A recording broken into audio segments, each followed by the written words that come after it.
Altos del Golán. En 1973, este terreno rocoso en la frontera entre Israel y Siria se convierte en un campo de muerte.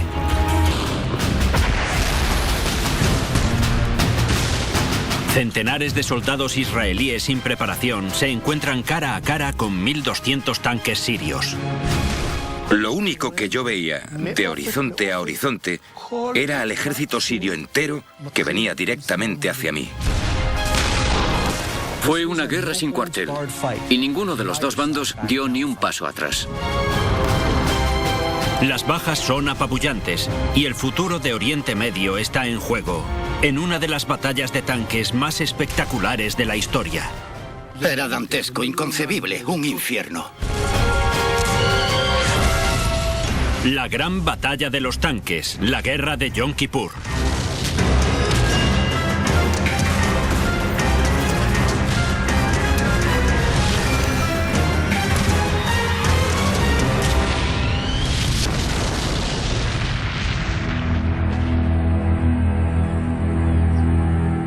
Altos del Golán, frontera entre Israel y Siria, 1.200 kilómetros cuadrados del territorio más disputado del planeta. Es un terreno escarpado, yermo y volcánico ocupado por Israel desde la Guerra Árabe-Israelí de los 6 días de 1967. Tanto Israel como Siria lo reclaman como propio. En otoño de 1973, esa disputa fronteriza se convierte en una guerra súbita, encarnizada y sangrienta. 6 de octubre de 1973, Yom Kippur, el día de la expiación judía.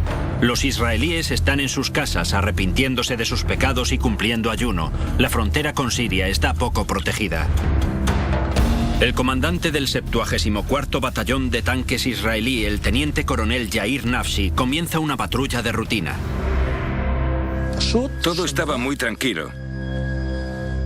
A mí me tocaba patrullar las posiciones a lo largo del frente.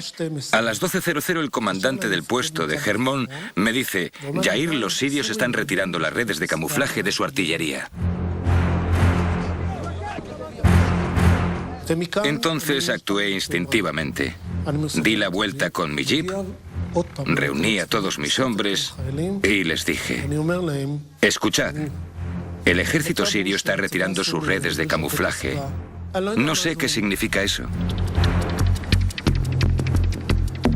Los hombres dejaron el ayuno, se subieron a sus tanques y los prepararon. Y mientras nos dirigíamos hacia nuestros puestos, comenzaron los bombardeos.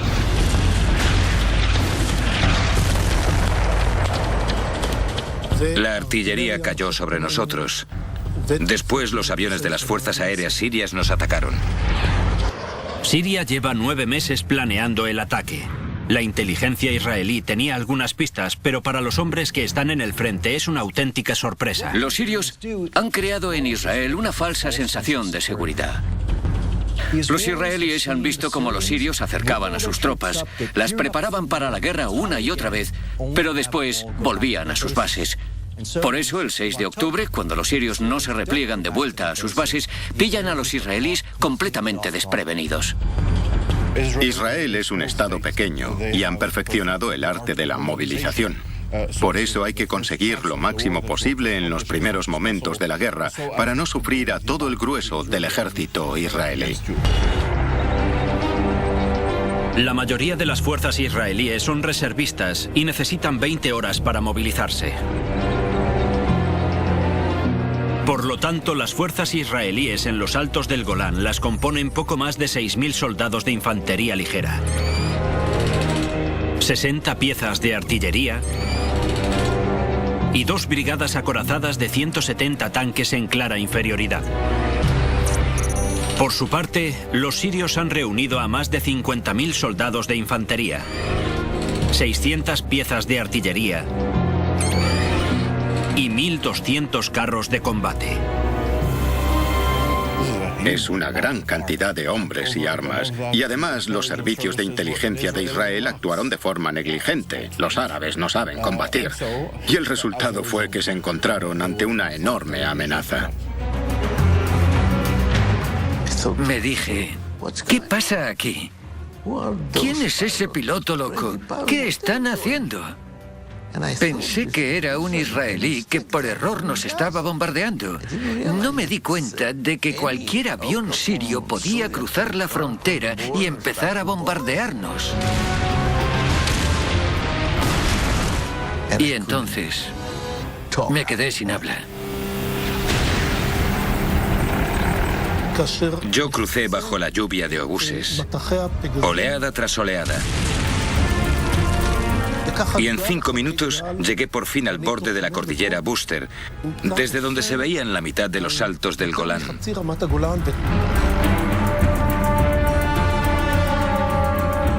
Al principio era algo pequeño, pero después vimos como anillos de humo de cigarrillos que lentamente se iban haciendo cada vez más y más grandes.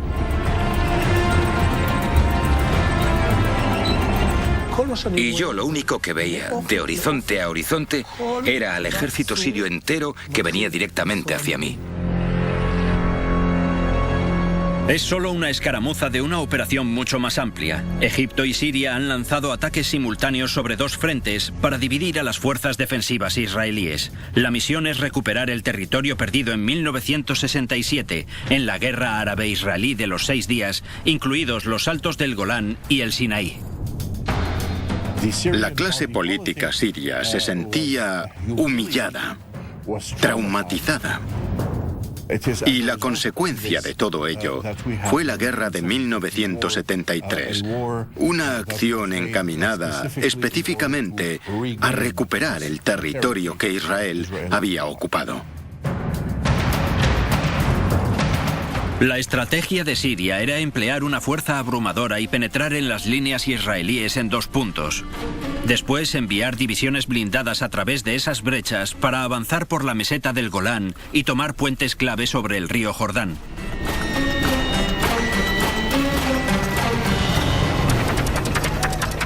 Al frente del ataque sirio se sitúan numerosas unidades del tanque de diseño soviético T-55. Este tanque, con sus 40 toneladas, es pequeño para ser un carro de combate de primera línea y por lo tanto es un objetivo difícil. El cañón principal del T-55 de 100 milímetros tiene un alcance de solo 2.400 metros y no es rival para los cañones de los que disponen los israelíes. Pero esa desventaja se compensa con la cantidad. Siria ataca los altos del Golán con más de 1.200 T-55. La defensa israelí, con sus 170 tanques, está en una inferioridad de casi 7-1. En el bando israelí, el tanque elegido para el terreno rocoso del Golán es el Shot-Kal, una versión mejorada del carro de combate Centurión británico. Está protegido por un blindaje frontal de 15 centímetros y equipado con un cañón estriado de 105 milímetros, preciso a distancias de más de 3.600 metros. El Shot-Kal es un rival formidable para el T-55 sirio. Cuando David fue a luchar contra Goliat, tomó la decisión de luchar con una honda. Él sabía muy bien que podía derrotar a Goliat si nunca se ponía al alcance de sus armas. Y desde la distancia le alcanzó con una piedra y le derribó. Yo sería David. Los sirios no disparaban desde más de 2.200 metros, pero yo, gracias a mi entrenamiento, podía disparar y alcanzar objetivos situados incluso a 5 kilómetros de distancia.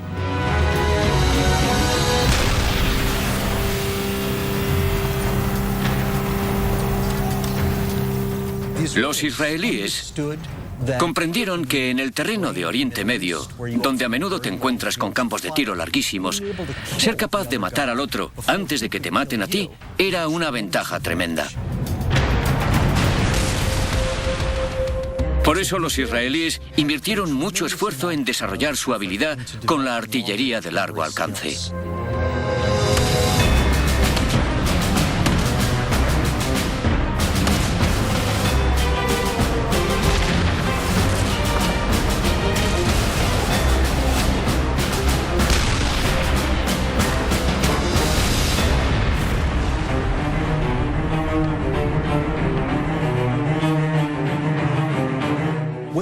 el ataque inicial sirio en el norte empezó a flaquear, los comandantes decidieron improvisar una operación nocturna para ver si recuperaban el ritmo.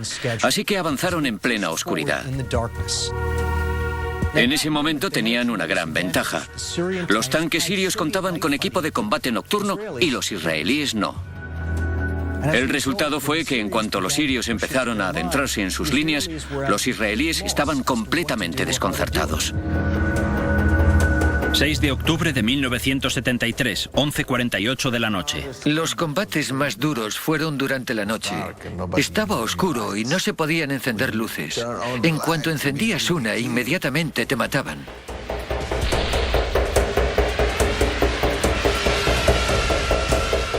El mayor problema durante la noche fue que ellos tenían infrarrojos. Gracias a los infrarrojos sirios, los T-55 podían ver en la oscuridad y detectar objetivos situados a 1200 metros de distancia. Es una enorme ventaja para los sirios. La única defensa de los israelíes son binoculares de visión nocturna que detectan rayos infrarrojos. Hubo un momento en el que estaba mirando para identificarlos. Moví la cabeza hacia abajo y vi todas las partes del tanque. Me sorprendí. ¿Qué es eso?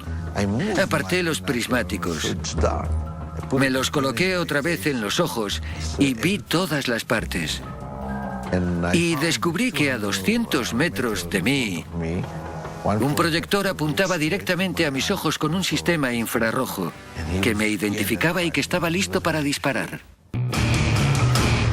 Le grité a mi piloto que había que largarse, que retrocediese. Disparamos en la dirección en la que venían para que pensasen que les estábamos esperando. Ellos no sabían que no podíamos ver. Los sirios se infiltran en las posiciones israelíes durante la noche y la línea que separa a los dos ejércitos de tanques se vuelve más confusa. En un momento dado, vi un tanque al lado del mío a 10 metros. El tanque parecía raro y tenía la luz de freno encendida. Hablé con el líder del pelotón, que estaba cerca de mí. Le dije, ahí hay un tanque. Enciende el foco. Quiero ver cómo es ese tanque. Al principio no quería, claro, pero lo convencí. Se lo ordené. Encendió el foco y vi el 55. Fue un shock. Por supuesto, le disparé. Con la luz de las llamas vi otro tanque junto a él. Y también le disparé.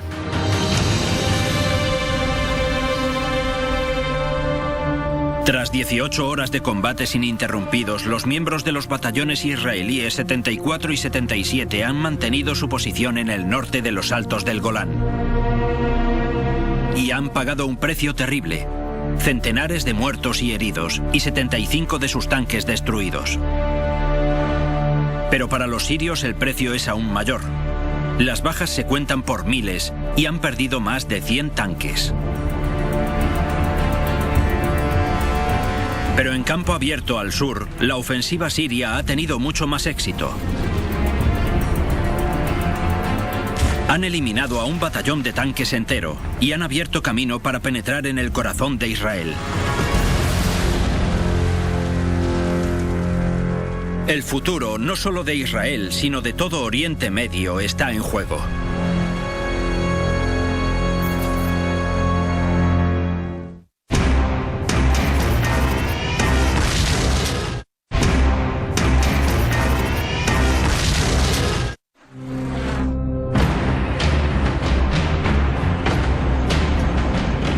...6 de octubre de 1973. Egipto y Siria atacan a las fuerzas israelíes en dos frentes. Se proponen recuperar todo el territorio que perdieron durante la Guerra de los 6 días de 1967. Las brigadas acorazadas sirias atacan en dos puntos de los Altos del Golán, con 50.000 soldados de infantería y 1.200 tanques. En el sector norte, los defensores israelíes mantienen su posición al concluir el primer día de combates, aunque están en inferioridad numérica de casi 7-1 y sufren bajas cuantiosas. Pero en el sur, donde el terreno es más abierto, los sirios parecen imparables. En el sur había 2 comandantes sirios muy agresivos. Avanzaron con su equipo de construcción de puentes, cruzaron la frontera y consiguieron acumular tanta potencia de fuego contra las líneas defensivas israelíes en el flanco sur del Golán que lograron atravesarlas. 7 de octubre. Tras una jornada de encarnizados combates, la línea sur israelí se desmorona bajo el ataque masivo del ejército sirio. A las 8 de la mañana, las fuerzas sirias avanzan por la meseta del Golán en dirección a los puentes clave que cruzan el río Jordán. La teoría siria era que si conseguían atravesar las líneas israelíes y se hacían lo más rápido posible con los puentes, conseguirían evitar que las reservas de Israel montasen un contraataque viable desde Galilea.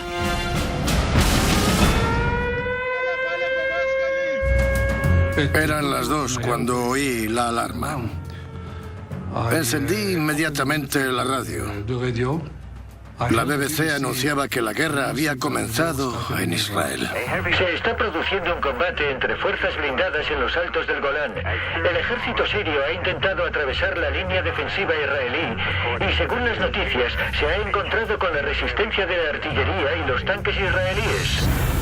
Llamé a mi unidad, a la brigada, y me dijeron que fuese inmediatamente, que era la guerra.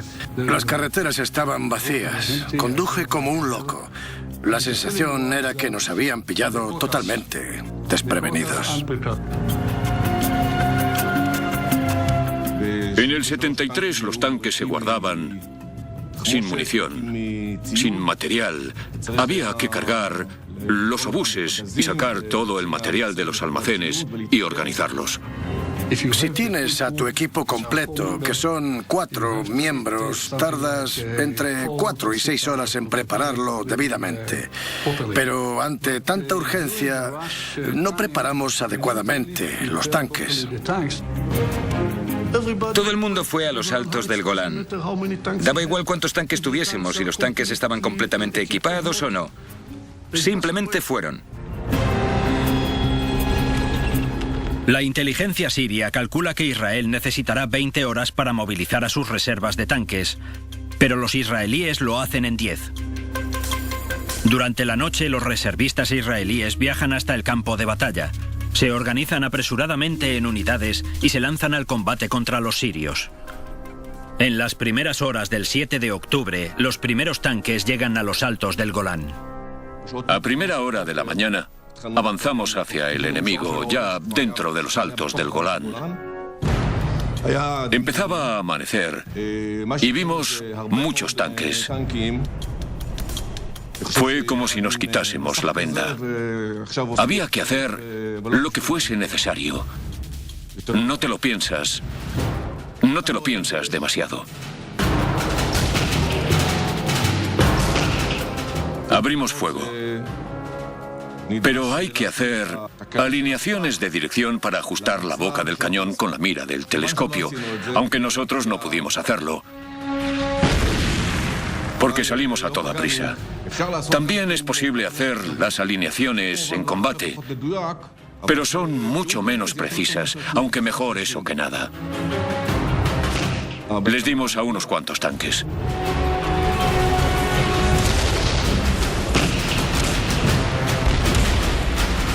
Y poco después vi una nube de polvo enorme que llegaba del suroeste. Y cuando esa nube se acercó más, resultó que era una numerosa fuerza siria de tanques T-62.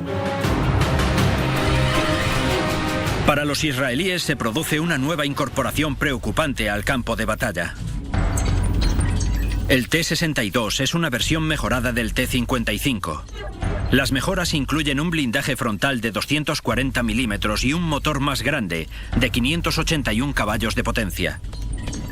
Pero la mayor amenaza es el cañón principal de 115 milímetros del T-62. Su diseño de ánima lisa aumenta la velocidad en la boca, lo que le da un alcance de casi 3.000 metros.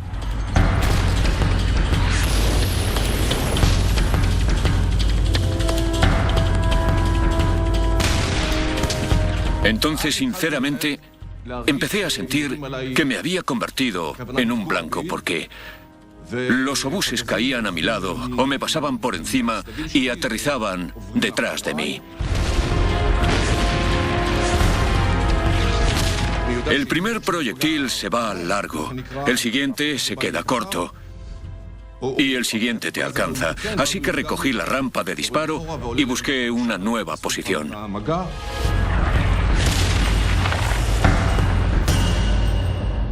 Comenzamos el combate con unos 5 o 6 tanques contra una fuerza siria muy numerosa. Lo único que podíamos hacer era intentar luchar para ganar tiempo. Pero ellos simplemente nos obligaban a retroceder.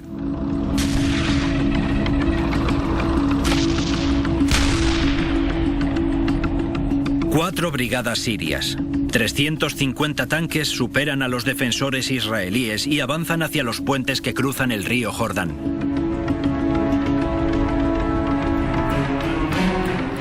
Mi batallón se encontró con ellos en la carretera que asciende desde el valle de Beteja hasta los altos del Golán. Los primeros tanques de nuestra columna no los vieron. Solo los últimos tanques pudieron verlos y empezaron a disparar. El comandante gritó: ¿por qué disparáis? Estamos en nuestro territorio. Le contestamos: ahí hay sirios. No podíamos creer que hubiesen llegado tan hasta el oeste. Su problema era que el T-55 solo tiene 5 grados de margen de inclinación. Eso significa que el cañón tiene un ángulo inferior limitado, y esa es una desventaja a la hora de apuntar a un enemigo que se acerca desde abajo. Aparte de eso, los tanques israelíes Shot-Cal tienen un grado de elevación más amplio que les permite alcanzar a un objetivo a más altura. Tenían que exponerse si querían contar con inclinación suficiente para dispararnos. Y cuando se expusieron, les disparamos.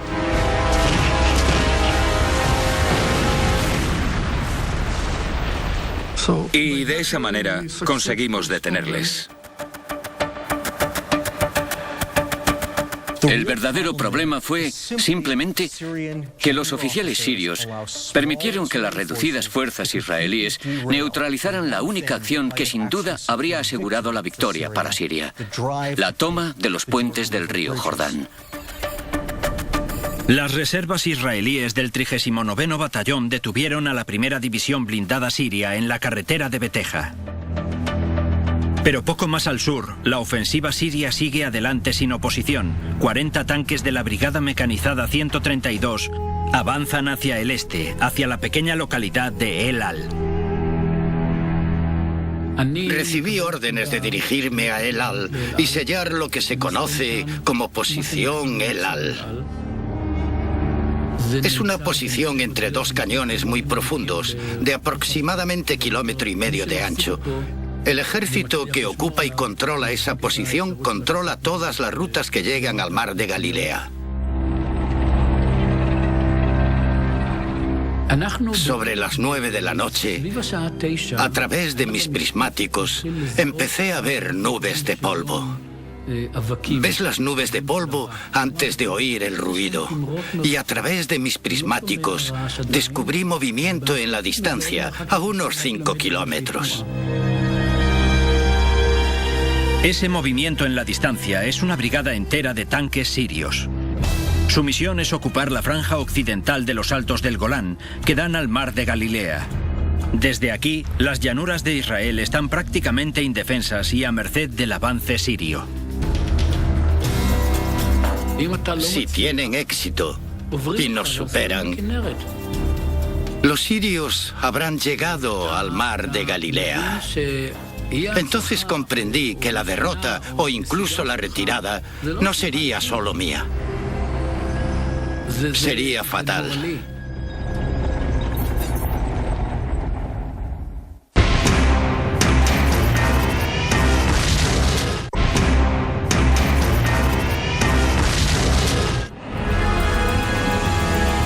7 de octubre de 1973. Han transcurrido 20 horas desde el ataque sirio al territorio ocupado por Israel de los Altos del Golán. En el escarpado y rocoso territorio norte, 2 unidades de tanques israelíes intentan repeler a los sirios. Pero en el terreno más llano del sur del Golán, un gran número de blindados sirios ha pasado por encima de los israelíes y continúa su camino hacia los puentes del río Jordán. Sobre las 9 de la noche, más o menos, a través de los prismáticos empecé a ver lo que en las Fuerzas Armadas llamamos nubes de polvo. Este movimiento era cada vez más claro y empezamos a identificar a los tanques sirios. Se estaban acercando y se habían parado a una distancia de unos 800 metros. Entonces empezamos a ver los ataques.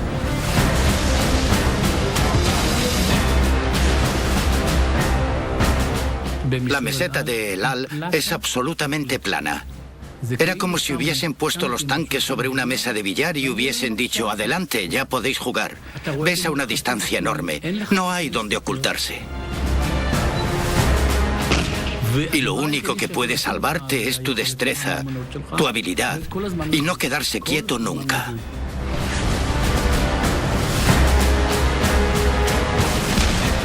Yo siempre me aseguro de que los tanques que están conmigo no disparen más que una bola al objetivo, lo que vienen siendo 2 o 3 proyectiles uno tras otro.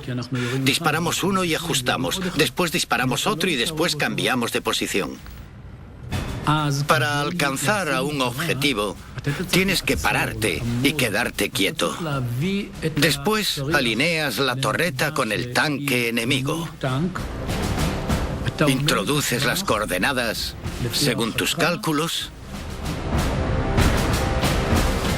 Y después, cuando todo el mundo dice preparado, yo doy la orden de disparar.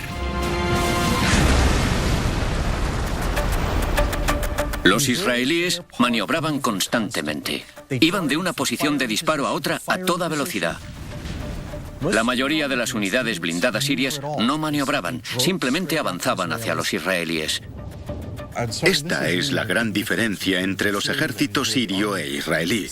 Los sirios, cuando conquistan un territorio, se agrupan. Una táctica que puede estar bien, pero que es fatal si necesitas maniobrar.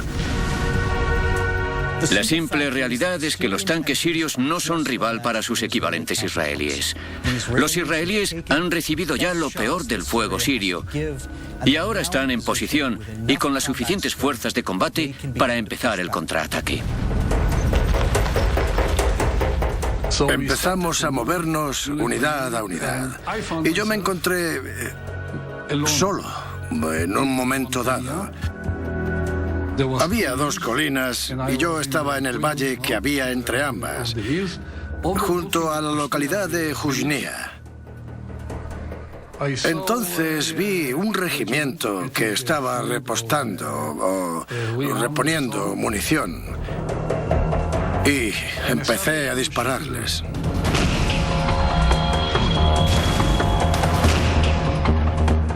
Y vi algunos tanques sirios abandonando las colinas. Entonces empecé a dispararles uno por uno, porque estaban unos junto a los otros, muy cerca. El blindaje sirio tiene dificultades para repeler los proyectiles Hesh, de cabeza altamente explosiva. Se trata de unos obuses de metal fino rellenos de explosivo plástico. Cuando impactan, se aplastan contra el objetivo y explotan, creando una onda expansiva que destroza el interior del tanque. Creo que destruí unos 7 tanques antes de que empezasen a moverse y comprendiesen que les estaban disparando. Devolvieron el fuego.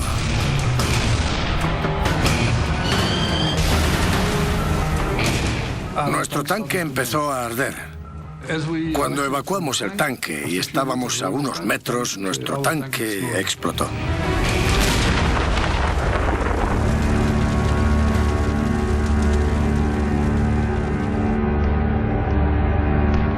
Los israelíes en inferioridad numérica retroceden y se reagrupan, y los sirios se preparan para la ofensiva final. A última hora de la tarde del 8 de octubre han formado una división acorazada completa, más de 250 tanques en Jusnia, un pequeño baluarte en el sur del Golán, que está a punto de convertirse en la zona cero de una de las grandes batallas de tanques de la historia.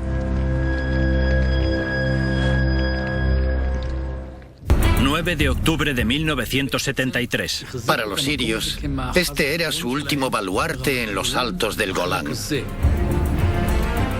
Y por primera vez, desde que había comenzado la guerra, había un plan para un ataque organizado con artillería y con cazas. La artillería empezó a atacar Jusnia.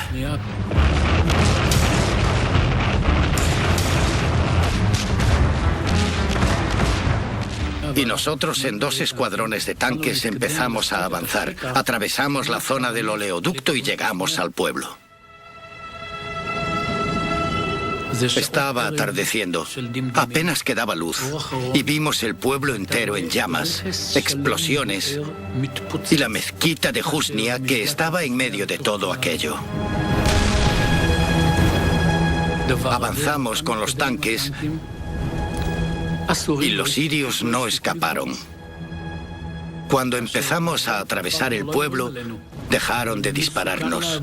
Pero era peligroso porque todo explotaba y ardía a nuestro alrededor. Era dantesco, inconcebible, un infierno. Y entonces, del interior del pueblo, salieron tanques y camiones sirios. Estaban aterrorizados, intentaban escapar. Yo vi un tanque sirio y no tenía muy claro que pudiese escapar. Entonces, su torreta empezó a moverse en mi dirección. Pero mi cañón y mi torreta estaban muy lejos. Y yo tenía muy claro que no podría alcanzarle. Él me alcanzaría primero y si lo hacía yo sería historia.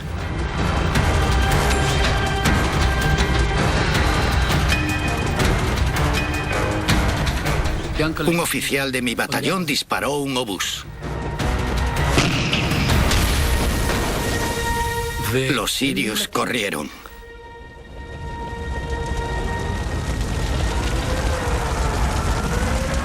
Las reservas israelíes destruyen más de 200 tanques y frenan la gran acometida siria. En la tarde del 9 de octubre, los israelíes han recuperado la mayor parte del Golán Sur. En el frente norte, siguen luchando para detener a las fuerzas sirias, en un lugar que pronto será conocido como el Valle de las Lágrimas.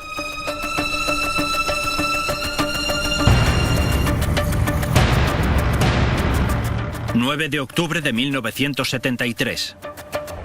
En ese momento nos encontrábamos en las posiciones que controlaban el Valle de las Lágrimas, que teníamos ante nosotros. Para entonces, la Unidad 7 se había retirado y yo me encontré solo con 6 tanques. En aquel momento, decidí que la mejor opción sería adoptar una posición defensiva en la otra ladera. Entonces, ordené parar inmediatamente a los 6 tanques. Y los fui desplegando por la ladera de la colina que estaba situada justo detrás de nosotros. Podía ver perfectamente el humo de los escapes de los tanques sirios que estaban en la colina. Mantuvimos la posición. Debíamos mantener la posición defensiva. Debíamos aguantar como fuera. Y les dije a mis hombres: ¿veis eso que se está moviendo al otro lado de la colina? Tú encárgate de esos 3, tú de esos 2, y tú de aquellos. Y esperé mientras los sirios se acercaban hasta la colina. Permití avanzar a los sirios que se dirigieron hasta lo alto con los cañones de sus tanques apuntados hacia arriba, y les esperé.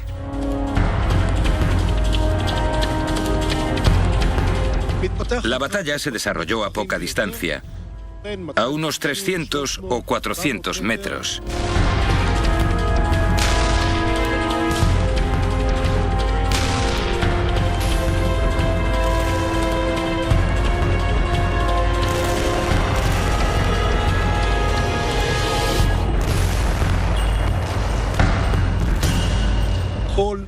Y pudimos detenerlos antes de que avanzaran hacia la carretera principal. Tras la batalla, una vez que detuvimos al ejército sirio, solo nos quedaron 2 tanques. En este lado, en las estribaciones del monte Hermonit, todavía podemos ver hoy en día el famoso valle donde el comandante del 77 Batallón, el coronel Kajalani, mantuvo su posición y bloqueó el avance sirio por este valle. Cuando llegué a 2 kilómetros de las colinas, vi en la distancia tanques israelíes ardiendo y otros tanques rodeándolos. Eran los tanques sirios. Y yo llevé los míos al valle. Fue impactante. Llamé a mi comandante y le dije, si tiene tanques en la zona, envíelos inmediatamente.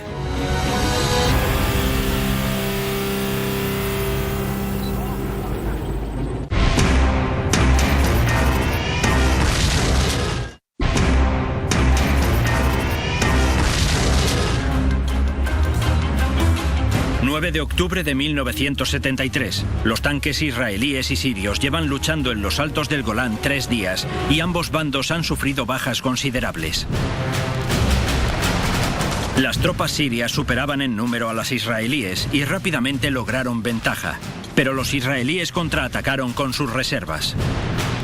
El tiempo se acaba para el ejército sirio. Realizan un último intento de atravesar las líneas defensivas israelíes en el norte, lanzando a una división blindada a la batalla. Los sirios tienen 200 tanques, la mitad son T-62, y los israelíes cuentan con menos de 30 Centurión. Yo sabía que las fuerzas principales estaban detrás de la colina. Si llegaban a coronarla, nadie podría detenerlos. Se lanzarían hacia Galilea. Así que yo decidí avanzar, tomar las colinas y atraparlos en el valle. Es una táctica desesperada y la única posibilidad que tienen los israelíes. Deben recuperar las posiciones de fuego que tenían preparadas. Para ello tendrán que recorrer 800 metros por campo abierto bajo el fuego sirio.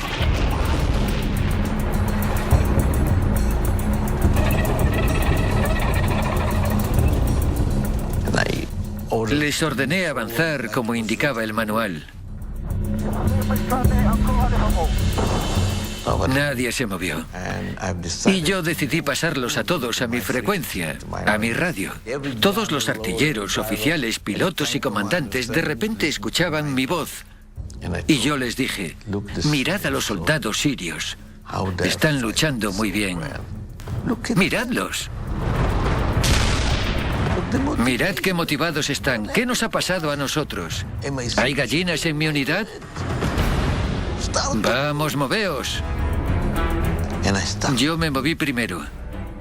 Después otro tanque se unió a mí y otro más. Recé a Dios para que me permitiese llegar a lo alto de la colina, donde podríamos pillarlos. Y de repente otros llegaron a las colinas. Y nosotros también. El valle estaba lleno de tanques. Y disparamos como locos.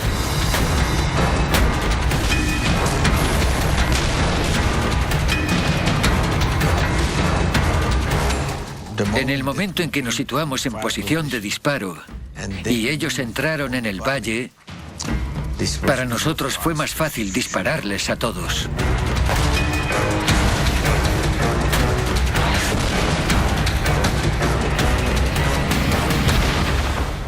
Yo luché para sobrevivir. Algunos de ellos se pararon, dispararon y acabaron con mis tanques. Sobrevivieron 3, 4 tanques, no más. Recuerdo que intenté contar todos los tanques que neutralizábamos y no pude. Eran muchísimos.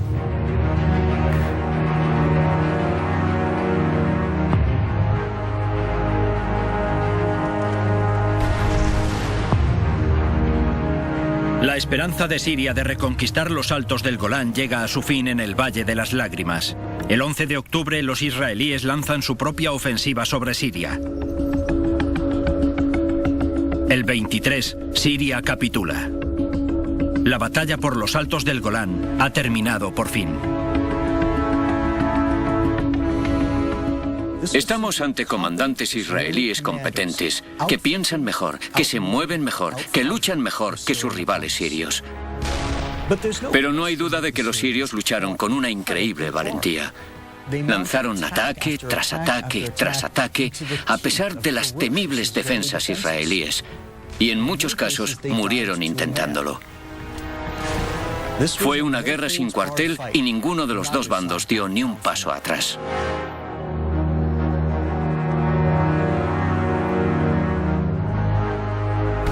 La guerra árabe-israelí de 1973 dura solo 16 días. Se cuenta entre las más sangrientas de la historia de los combates de carros blindados.